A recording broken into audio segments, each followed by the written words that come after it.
नमस्कार, बहुत बहुत स्वागत है आपका 18 स्वदेश में। आप देख रहे हैं योर स्टॉक, जहां पर हम आपके सवालों का जवाब देते हैं। मैं हूं अंश बिलवार और मेरे साथ है मेरे सहयोगी प्रशांत और कविता। और अगले 1 घंटे हम आपके सवालों का जवाब देंगे। तो सवाल पूछने का जरिया बता देता हूं, बेहद आसान है। आपके स्क्रीन पर एक व्हाट्सएप नंबर फ्लैश होगा। उस व्हाट्सएप नंबर पर आप अपने सवाल भेज सकते हैं। इसके साथ साथ आप हमारे दूसरे सोशल साइट जैसे कि इंस्टाग्राम, फेसबुक, एक्स यानी कि ट्विटर हुआ, वहां पर भी आप अपने सवाल भेज सकते हैं। खासकर जो हमारे दर्शक यूट्यूब पर लाइव देख रहे हैं, वो कमेंट सेक्शन में भी अपने सवाल भेज सकते हैं, क्योंकि टाइम टू टाइम हम वहां से भी सवाल लेते रहते हैं। अब सवाल भेजने का तरीका भी बता देता हूं, बेहद आसान है। आपको अपना नाम बताना है, आप कहां से हैं, कौन से स्टॉक में आपकी खरीदारी है, कौन से भाव से आपने लिया है, और खासकर आपका नजरिया क्या है। आप शॉर्ट टर्म के लिए देख रहे हैं या लॉन्ग टर्म के लिए होल्ड करना चाहते हैं स्टॉक को। इससे हमारे एक्सपर्ट को काफ़ी आसानी हो जाती है आपके स्टॉक्स पर राय देने के लिए। चलिए इसी के साथ हमारे एक्सपर्ट्स को भी शामिल कर लेते हैं। तो फिनवर्सिफाई से ध्वनि पटेल जी हमारे साथ जुड़ चुकी है और रेलिगर ब्रोकिंग से अजित मिश्रा जी हमारे साथ शामिल है। तो नमस्कार और बहुत बहुत स्वागत है आप दोनों का हमारे इस खास पेशकश में। एक बार झट से मार्केट चेक ले लेते हैं। 13 सेशन तक लगातार निफ्टी में खरीदारी दिखने के बाद जाकर आज थोड़ा सा मुनाफा वसूली नजर आ रहा है। निफ्टी बैंक की बात की जाए तो यहाँ पे भी थोड़ा सा दबाव नजर आ रहा है। ध्वनि जी, आपके पास आना चाहूंगा। आज फिन निफ्टी की एक्सपायरी भी है, तो जाहिर है बैंकिंग स्टॉक्स में थोड़ा हलचल और होता हुआ नजर आ सकता है। इतनी खरीदारी के बाद आज जो थोड़ा फ्लैटिश से थोड़ा सा मुनाफा वसूली दिख रहा है, यहां पर आपको टेक्निकली क्या संकेत दिख रहे हैं? अंश, यहाँ पे अगर हम टेक्निकली लेवल्स की बात कर रहे हैं तो डेफिनेटली एक यहाँ पे after a long run up देखने को मिल रहा है कि प्रॉफिट टेकिंग हो रही है। बट इसकी वजह से कोई भी एक स्ट्रक्चरल ब्रेकडाउन अभी तक नहीं आया है। जो सपोर्ट लेवल यहाँ पे बने हुए हैं निफ्टी के अंदर वो इंटैक्ट है। खास करके लेवल जो ध्यान में रखना रहेगा, तो आप यहाँ पे 25,100 का लेवल जो है वो खास करके इंट्राडे चार्ट्स पे भी यहाँ पे उसी लेवल को काफी इंपॉर्टेंस में देखा जा रहा है। तो 25,100, 25,150 के लेवल्स जब तक हम क्लोजिंग बेसिस पे ब्रीच नहीं करते हैं, निफ्टी में कोई स्ट्रक्चर रिवर्सल यहाँ पे नहीं देखने को मिल रहा है। हाँ, प्रॉफिट टेकिंग थोड़ी सी देखने को मिल सकती है इन्हीं लेवल्स के तरफ, बट वहां से वापस से बाय ऑन डिप्स की रणनीति के साथ आप इंडेक्स में बने रह सकते हैं। ओवरऑल यहाँ पे अगर हम पूरे इस मंथ की बात करें तो 25,500 का अपसाइड यहाँ पे इसमें देखने को मिलेगा। तो बाय ऑन डिप्स की स्ट्रैटेजी के साथ निफ्टी के अंदर ट्रेड करने की सलाह रहेगी। जबकि बैंक निफ्टी के अंदर भी हम देख रहे हैं कि वहां पे भी हमें ऊपरी स्तर से एक थोड़ी सी मुनाफा वसूली देखने को मिली थी। और अभी भी ये यहाँ पे देखने को मिल रही है, जहां पे ऊपर हमने 51,500 से 600 के लेवल्स को टेस्ट करा और वापस वहां से एक नीचे की साइड का डाउन मूव देखा है। बट जिस हिसाब की गिरावट बैंक निफ्टी में देखने को मिल रही है, ये यहाँ पे सपोर्ट जो इसका है वो बनता हुआ सा दिख रहा है। जहां पे नीचे खास करके ध्यान में रखना रहेगा 51,200 का लेवल जो है, अगर वो बीच करते हैं तो कोई एक स्ट्रक्चर रिवर्सल आ सकता है कि ये यहाँ पे जो गिरावट है थोड़ी और गहरा सकती है 51,000 के लेवल्स तक। बट जहां तक ये लेवल यहाँ पे इंटैक्ट है, तो यहाँ पे भी हमें बाय ऑन डिप्स की रणनीति के साथ ही बैंक निफ्टी के अंदर भी बने रहना चाहिए। ऊपर की तरफ करंट एक्सपायरी दिखा रही है कि वापस एक बाय ऑन डिप्स में अगर हम एंटर करते हैं तो वापस 51,600 के लेवल्स को यहाँ पे रिटेस्ट होते हुआ दिखेंगे। चलिए, तो ये लेवल्स निफ्टी और बैंक निफ्टी के लिहाज से जो ध्वनि आपको बता रही हैं, लेकिन इस बीच दर्शकों का जुड़ना भी शुरू हो चुका है। और एक बार फिर बता दें, जो भी दर्शक हमें इस वक्त देख रहे हैं, झटपट अपने सवाल आप व्हाट्सएप भी कर सकते हैं, और साथ ही यूट्यूब पर अगर लाइव देख रहे हैं तो वहाँ भी कॉमेंट बॉक्स पर अपने सवाल डाल सकते हैं। कुछ सवाल यहाँ मैंने भी नोट किए हैं, जो हम आगे चल के दर्शकों के सवाल जो है एक्सपर्ट से पूछेंगे, यूट्यूब के सवाल पूछेंगे। लेकिन इस बीच प्रभाकर मेरे साथ मुंबई से फोन लाइन पर जुड़ गए हैं। नमस्कार प्रभाकर। हाँ नमस्कार मैडम। मेरे पास ओएनजीसी के 2000 शेयर है। ओके। 325 लगभग बाइंग प्राइस है। 320 320 है। हाँ 320 या 350 ऐसा कुछ है, ठीक है। हाँ। और दूसरा है TVZ। ओके। बाइंग प्राइस है 3650, उसमें 3000 शेयर है लगभग। दोनों में नजरिया आपका 3-3 महीने का है, ओएनजीसी और TVZ में? हाँ जी जी जी। ऑल राइट, चलिए, तो बहुत ही शॉर्ट टर्म आउटलुक है। अजीत, आपके पास आऊंगी मैं। ओएनजीसी पर पहले बात कर लेते हैं। 325 की इनकी बाइंग प्राइस है जो इन्होंने हमें दी है।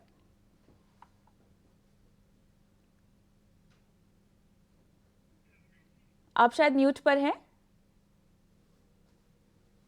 सॉरी, या गुड मॉर्निंग जी। अगेन। और देखिए, जिस तरीके से मार्केट में हम देख रहे हैं कि चाहे वो ओएमसीज हो चाहे रिफाइनर्स हो, वहां पे टोन पॉजिटिव है। ओएनजीसी में भी देखिए बायस ब्रॉडली अभी भी पॉजिटिव साइड पे ही है, बिकॉज आप रिकॉर्ड हाइस के पास ट्रेड कर रहे हैं। इन्होंने हाल फिलहाल में ही बाय किया है क्योंकि इन्हीं लेवल्स के पास ही ट्रेड कर रहा है, इनके बाइंग लेवल के पास। देखिए, नजरिया चाहे 3 महीने का हो चाहे 3 दिन का, मेरे हिसाब से शॉर्ट टर्म बाइंग की अगर आप बात कर रहे हैं तो क्योंकि आप स्टॉक और इंडेक्स दोनों ही रिकॉर्ड हाइस पे हैं, थोड़ा सा स्ट्रिक्ट रहना पड़ेगा आपको, बिकॉज अगर प्रॉफिट टेकिंग आती है तो इट कुड बी शार्प। और अगर ट्रेंड को मेंटेन रखना है तो ज्यादा बड़े करेक्शंस की बेसिकली वेट नहीं करनी है। तो मेरे हिसाब से यहाँ पे जो स्ट्रॉन्ग बेस बना हुआ है अभी इमीडिएट करीब 310 के पास, तो वही आपका स्टॉप लॉस होना चाहिए अगर आपको 3 महीने या फिर शॉर्ट ड्यूरेशन के लिए वेट करना है। उसके बाद बायस साइडवेज टू नेगेटिव शिफ्ट हो जाएगा, जो कि शायद स्टॉक को 290 और उसके नीचे ले जाए। तो अभी के हिसाब से आपको बने रहना चाहिए। 310 का एक क्लोजिंग स्टॉप लॉस आप मेंटेन करें। ऊपर पे 340 से 45 का जोन है, वो पहला पड़ाव होगा, उसको ब्रेक करेंगे तो फिर नए हाइस। ओएनजीसी में 310 का स्टॉप लॉस आपको बनाना है। ऊपरी स्तरों पर 340-45 के लेवल को ध्यान रखना है। वहां पर एक बार फिर आप चाहिए तो रिव्यू कीजिए, हम नजरिया आपको देंगे। चलिए बढ़ते हैं आगे, अगले कॉलर को शामिल करते हैं। हमारे साथ दुर्गा प्रसाद जी इस वक्त जुड़े हैं विजयवाड़ा से। दुर्गा प्रसाद जी नमस्कार। विजयवाड़ा में तो काफी बारिश की भी खबरें आ रही हैं, क्या स्थिति है वहां पे? अब थोड़ा थोड़ा पानी भी कम आ रहा है। अच्छा अच्छा, चलिए चलिए ठीक है, पूछिए किस स्टॉक पे आपका सवाल है? मैं अदानी एनर्जी सॉल्यूशन ले लिया है 1 साल पहले 1068 में। ओके। 190 शेयर ले लिया है। तो फिलहाल आप नुकसान में अभी नुकसान में और है। कितना रुक सकते हैं, कितना टाइम दे सकते हैं? 6 महीने तक लग सकता हूँ। ठीक है। ध्वनि, मैं आपके पास आना चाहूंगा। 1 साल पहले अडानी एनर्जी सॉल्यूशंस इन्होंने 1068 के लेवल पे लिया हुआ है और नुकसान यहाँ पर इनको होता हुआ बहुत कह सकते हैं कि कोई ख़ास एक्शन स्टॉक में जब से इन्होंने लिया है तब से नज़र नहीं आता हुआ। लेकिन बताइए क्या नज़रिया होगा, कब तक इनके नुकसान की भरपाई हो सकती है? जी बिल्कुल प्रशांत, यहाँ पे स्टॉक एक रेंज के अंदर कारोबार कर रहा है। अगर हम इसको यहाँ पे देख रहे हैं, पिछले साल दिसंबर 2023 की बाद से स्टॉक एक जोन में घुसा हुआ है जहाँ पे नीचे 980 जो है उसका एक अच्छा सा सपोर्ट लेवल बनाया हुआ है। 980 970 हम नीचे की तरफ ब्रीच नहीं कर रहे हैं और ऊपर की तरफ यहाँ पर 1200 से 1250 का भाव जो है उसे हम ऊपर की तरफ क्लोजिंग बेसिस पे क्रॉस नहीं कर पा रहे हैं। यहाँ पे हालांकि इन्हें एक स्पाइक मूवमेंट डेफिनेटली देखने को मिला था जहाँ पे स्टॉक ने हाल ही में एक हाई बनाया है 1350 की लेवल के पास। सो जोन ट्रेडिंग हो रही है स्टॉक के अंदर। सो मेरी इनसे सलाह रहेगी अभी होल्ड करें, क्योंकि जो बेस फॉर्मेशन यहाँ पर है वो 980 के पास स्ट्रॉन्ग बेस फॉर्मेशन हो रखी है, तो उसे ही एक स्टॉप लॉस बना के रखें। ऊपर की तरफ मेरी सलाह रहेगी कि 1250 से 1300 की लेवल में इसके अंदर से एग्जिट करें। नीचे की तरफ 980 रुपए का स्टॉप लॉस लगा दीजिए। ऊपर के भी लेवल दे दिए गए हैं कि कहाँ पे आप अपने पोजीशंस को हल्का कर सकते हैं या पूरा ही एग्जिट कर सकते हैं। चलिए इसी के साथ अगले दर्शक के साथ जुड़ जाते हैं। तो मुरादाबाद से हमारे साथ रवि भटनागर जी शामिल है। रवि जी नमस्कार, बताएं। नमस्कार जी। जी बताएं। हेलो, हाँ मेरे पास 2 शेयर हैं जी। एक CDSL है 160 शेयर 906 रुपए के रेट पर जी ठीक है। और हैं 550 शेयर 269 पे लॉन्ग टर्म व्यू है, ठीक है 2 साल रुक सकते हैं। ठीक है रवि जी, सबसे पहले तो आपको कॉन्ग्रेचुलेशंस, काफ़ी अच्छा मोटा गेन होता हुआ नजर आ रहा है आपको एक्चुअली दोनों ही स्टॉक्स में। आप बता सकते हैं कि आपने किस बेसिस पे स्टॉक लिया था, कोई रिपोर्ट से या फिर चैनल के थ्रू ही? ने भी लिए हैं, वो अपनी स्टडी करके लिए हैं ये। जी बिल्कुल, बहुत ही अच्छी स्टडी थी, बहुत ही अच्छा स्टॉक सिलेक्शन रहा है आपको। एग्जिट की बात कर लेते हैं। अजीत जी, आपके पास आना चाहूँगा। टाटा पावर पे 269 से खरीदारी है, वहाँ से देखें तो अभी 433 आ चुका है। CDSL भी देखें तो 900 के भाव से कुछ लिया था, वो भी अभी 1400 के आसपास आ चुका है। तो दोनों में ही काफ़ी मोटा गेन होता हुआ नजर आ रहा है। यहाँ पर कोई एक लेवल्स बता सकते हैं कि कहाँ पे थोड़ा सा मुनाफा वसूली किया जा सकता है? बिल्कुल अंश, देखिए यहाँ पे दोनों ही स्टॉक्स ने काफी स्ट्रॉन्ग परफॉर्म किया है और अब देख रहे हैं पिछले करीब 6-8 महीनों से कि थोड़ा सा प्रॉफिट टेकिंग साइडवेज का बायस है टाटा पावर में। बट इन कंसोलिडेशन में भी टाइम वाइज आप करेक्शन देख रहे हैं, आप प्राइस वाइज करेक्शन नहीं देख रहे हैं। मींस ज्यादातर एक छोटी सी टाइट रेंज में ट्रेड कर रहा है, तो ये एक बहुत क्लियर इंडिकेशन है कि अभी यहाँ से और लेग्स हैं अप मूव को मीडियम टू लॉन्ग टर्म में। तो मेरे हिसाब से इनको बने रहना चाहिए जब तक कि ये 400 के नीचे क्लोज नहीं करता है, तब तक कोई भी ऐसा मेरे को मेजर करेक्शन इसमें दिखता नहीं है। और क्योंकि ये लॉन्ग टर्म इन्वेस्टर है, तो मेरे हिसाब से उतना थोड़ा बहुत करेक्शन देखना, ये 3-4% का 5% का is not a big deal. तो इनको बने रहना चाहिए। 460 के ऊपर जब निकलेगा तो करीब 520-530 तक के लेवल्स इसमें खुल जाएंगे, तो डेफिनेटली इसमें भी बने रहना चाहिए। CDSL की बात करें तो यहाँ पे भी देखिए एक स्ट्रॉन्ग ट्रेंड के बाद जब ये बोनस आया तो थोड़ा बहुत प्रॉफिट टेकिंग आ रहा है, तो एक नॉर्मल करेक्शन के मोड में है। बट ओवरऑल जिस तरीके से हम सिनेरियो देख रहे हैं BSFI स्पेस में बनते हुए और कैपिटल मार्केट रिलेटेड स्टॉक्स में, तो इसमें भी बने रहने की रिकमेंडेशन होगी। मेरे हिसाब से अब 1150 का जोन है, वो बहुत स्ट्रॉन्ग सपोर्ट बन गया है इसको। और ऊपर पे क्योंकि ब्लू स्काई टेरिटरी है यहाँ पे, तो कोई ऐसा चैलेंज नहीं है। आपको वही है कि बस फाइनेंशियल्स को ध्यान में रखिए, किस तरीके से अर्निंग्स पैन आउट हो रही है क्वार्टर ऑन क्वार्टर बेसिस, और बने रहिए। दोनों में ही आपको रुके रहने की सलाह दी जा रही है, हालांकि स्टॉप लॉस आपको स्ट्रिक्टली मेंटेन करना होगा। आगे बढ़ते हैं। उत्कर्ष जायसवाल हमें फोन लाइन पर हमारे साथ जुड़े हुए हैं। नमस्कार, कहाँ से बोल रहे हैं आप सर? मैम हम प्रयागराज से बोल रहे हैं। प्रयागराज से, खूबसूरत। बताइए सर, किस स्टॉक में खरीदारी कर रखी है, किस भाव पे? मैम मैंने 7,000 शेयर लार्सन ट्यूब्रो का लिया है। ओके। 3650 रुपए रेट में।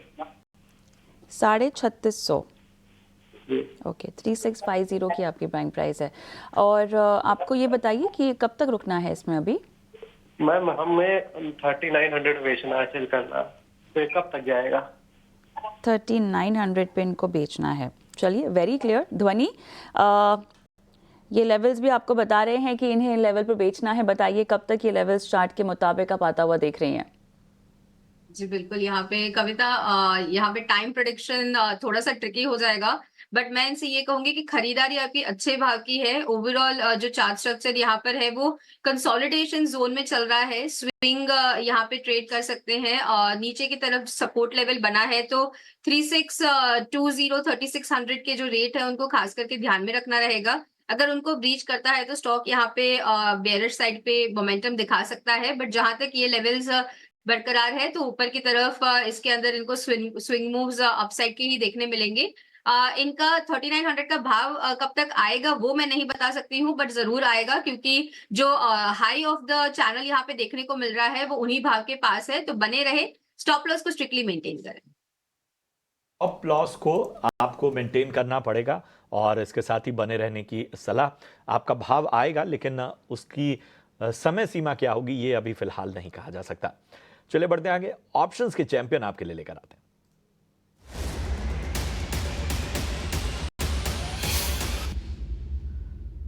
और हमारे साथ आज जुड़ चुकी हैं JM फाइनेंशियल्स की सोनी पटनायक जी। Soni ji, good morning. प्रशांत बात कर रहा हूं। बताइए ऑप्शन की रणनीति आज के लिए क्या होगी? जी गुड मॉर्निंग प्रशांत जी, सारे दर्शकों को। आज ऑप्शंस के चैंपियन में हम रेकमेंड करना चाहते हैं टाटा कंज्यूमर की 1240 कॉल ऑप्शन सितंबर सीरीज। ये आपको खरीदना है 16 से 17 रुपए के रेंज में, बाई कर सकते हैं। स्टॉप लॉस यहाँ पे आपका 11 रुपए रहेगा और लक्ष्य यहाँ पे आपका 28 का रहेगा, 28। तो टाटा कंज्यूमर आज हम देख सकते हैं कि एक 1020 EMA के हर्डल के ऊपर सस्टेन कर रहा है। हायर स्ट्राइक्स कॉल में ओपन इंटरेस्ट की अनवाइंडिंग भी हो रही है, सो राइटर्स थोड़े से पोजीशन एग्जिट कर रहे हैं और एक अच्छा चार्ट्स में इंट्राडे ब्रेकआउट की तरफ भी आ रहा है। सो यहाँ पे आप बाई कर सकते हैं इस लेवल पे। 456 का यहाँ पे लॉट साइज है, छोटा है। सो मैक्सिमम रिस्क आपका as per the stop loss 2500 के करीब रहेगा।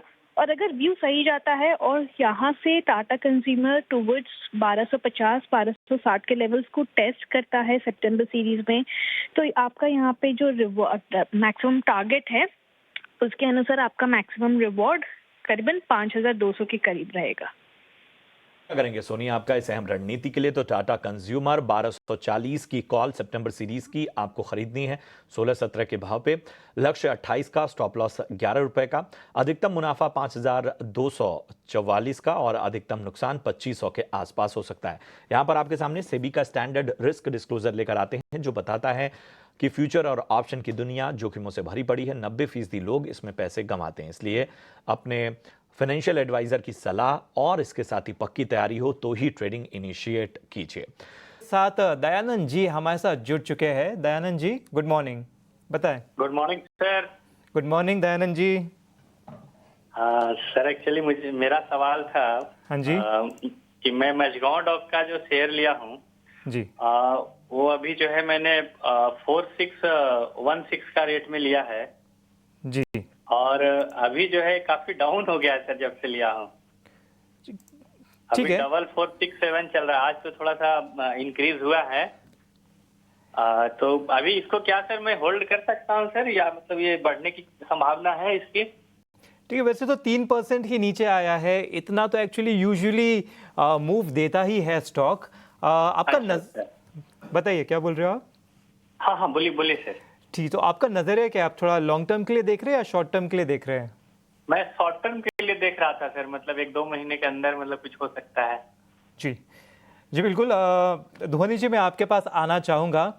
मज़गांव डॉक पे इनकी खरीदारी है 4616 के भाव से। वहाँ से देखें तो एक्चुअली इंट्राडे पे देखें तो काफ़ी नीचे आ चुका था, पिछले 2-3 सेशंस में शायद 9% नीचे आ चुका था, लेकिन अब देखें तो 3% ही दूरी इनकी खरीदारी से। साथ ही साथ अगर जुलाई हाई से देखें तो वहाँ से 25% ऑलरेडी नीचे टूट चुका है, लोअर लो लोअर हाई बनाता हुआ आ रहा है। तो यहाँ पर शॉर्ट टर्म बेसिस पे 1-2 महीने के हिसाब से क्या राय बन रही है? डेफिनेटली अंश, यहाँ पे नीचे अगर आप देखें तो स्टॉक अपने पॉइंट ऑफ पोलैरिटी पे यहाँ पे ट्रेड कर रहा है, जो यहाँ पर पहले एक रेजिस्टेंस की तरह काम कर रहा था। अगर आप यहाँ पे पिछले चार्ट में अगर भाव देखें तो जून के करीब उन्हीं भाव के पास एक रेजिस्टेंस फेस कर रहा था, जिससे हमें ब्रेकआउट मिला और वापस से उन्हीं लेवल्स के पास यहाँ पे एक सपोर्ट लेवल कायम हुआ है। तो बने रहे इसके अंदर, स्टॉप लॉस मेंटेन करे 4180 का। इनको डेफिनेटली यहाँ पे जैसे ही स्टॉक ऊपर की तरफ में 4540 4550 के ऊपर क्लोज देता है तो यहाँ पे वापस से मोमेंटम बनता हुआ दिखेगा। पहला टारगेट यहाँ पे मुझे देखने को मिल रहा है चार्टिकली, अगर आप प्राइसेस को देखें तो 5135 क्रॉस करने के बाद सेकेंड टारगेट स्टॉक के अंदर पोटेंशियल है कि 5500 तक का भी एक अपमूव यहाँ पे देगा। चलिए 5500 का भी एक लेवल आने की संभावना है, तो काफ़ी पोटेंशियल है, लिहाजा आपको मज़गांव डॉक में रुकने की सलाह दी जा रही है।